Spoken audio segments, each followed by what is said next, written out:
ọ̀gbẹ́ni àjìnàkú Viyinu Blazer ló ṣíwájú àwọn ikọ̀ eléyìí tí ó darí ìpàdé pé àwọn tí ó jẹ́ ọmọ ẹgbẹ́ òṣèlú ẹgbẹ́ ẹlẹ́ṣà tí í ṣe ẹgbẹ́ FCB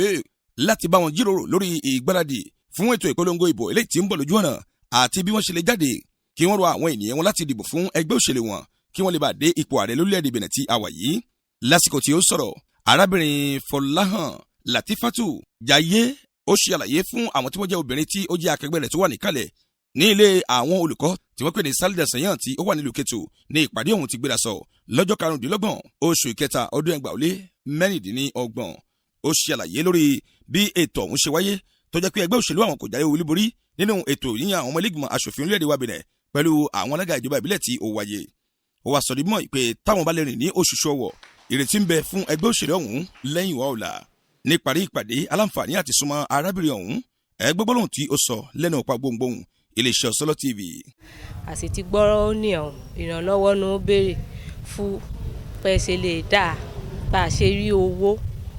èyí wọn bá ní ṣe ẹ̀dá àti sọ fún un pé pàtí ni kò ní owó púpọ̀ mẹ́rin bá yóò rí kẹ̀ wọn kó bá ní fọwọ́ kàn ọkọ̀ mọ́lẹ́jì ẹ̀ ká lè jàǹfààní ẹ̀kẹ́ bí ọ̀gá ẹni kẹ̀ ẹ́ débẹ̀ wọ́n sì ṣàlàyé fọ́lẹ̀ àwọn fẹ́ rí hun pẹ̀kẹ́ kó wá lé ibi tó yẹ pàṣẹtọ̀ wọn kọjá òun kò rí. Akọ̀wé àgbà arákùnrin Èlíì Lálẹ́yẹ ó ṣe àlàyé sójú gbogbo àwọn tí ó wà níkàlẹ̀ nígbà tí ó ń fi ọ̀rọ̀ náà tí ó fi ń tó létí ní ilé ìpàdé tó jẹ́ ti àwọn olùkọ́ tó wà nílùú Kétu ló ti ṣíṣọ lójú ọ̀rọ̀ náà wípé kí ó yẹ kí gbogbo ọmọ ẹgbẹ́ náà mọ̀ wípé késekése ni ó ti kọjá o kàṣàkàṣà ní eléyìí tí ń bọ̀ lójú ọ̀nà yìí kí wọ́n sì ṣùgbà ẹgbẹ́ òṣèlú náà láti dépò tí ó tó àti ètò yẹ. Gbólóhùn tóun náà fi léde rèé níparí ìpàdé náà. Lóòótọ́ tọ̀hún kò bọ́ sí pàṣẹ afẹ́ sí àmọ́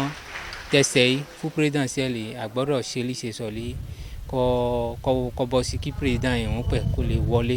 kí àǹfààní àgbọ́dọ̀ jẹ ká lè rí i jẹ ohun ìyá fòpè òun gan lónìí wọ́n sì wá ọ̀pọ̀ inú ìní dùn sọ̀rí wọ́n wá ọ̀pọ̀ a sì dúpẹ́ lọ́wọ́ ìpúpọ̀ yóò ti ọ̀tán wá ó ti wá. Wọ́n ti wá na gbólóhùn ìpè sí gbogbo àwọn ọmọ tó wà níjọba ìbílẹ̀ ti ìlú Kétu lọ́mọ ẹgbẹ́ òṣèlú FCB tí ń ṣe ẹgbẹ́ ẹlẹ́ṣà láti dúró ṣinṣin fún ẹgbẹ́ ọ̀hún kó lè bá tó tẹ̀síwájú ní pàápàá jùlọ kó lórí ẹgbẹ́ wọn tí ó ń díje du ipò ààrẹ lórílẹ̀‐èdè yìí arákùnrin Paul Lòhúnpẹ̀ kó lè bá rí ipò náà dé láyọ̀ àti àlàáfíà. Bákan náà ni wọ́n ti sọ̀rọ̀ nípa pípa àrọwà fún gbogbo àwọn ọmọ ìlú lórí àtijáde ìdìbò fún àṣeyọrí ẹ̀ òun ní pàtàkì tí àwọn ń sáré ẹ̀. Wọ́n ní ènìyàn méjì ló ń lọ fún ipò ààrẹ lórílẹ̀‐èdè yìí ó yẹ kí wọ́n mọ̀ pé ẹgbẹ́ alátakò àwọn sì gbọ́dọ̀ rí pé àwọn jáwé olúborí nínú ètò náà tí ó ń bọ̀ ní ojú ọ̀nà.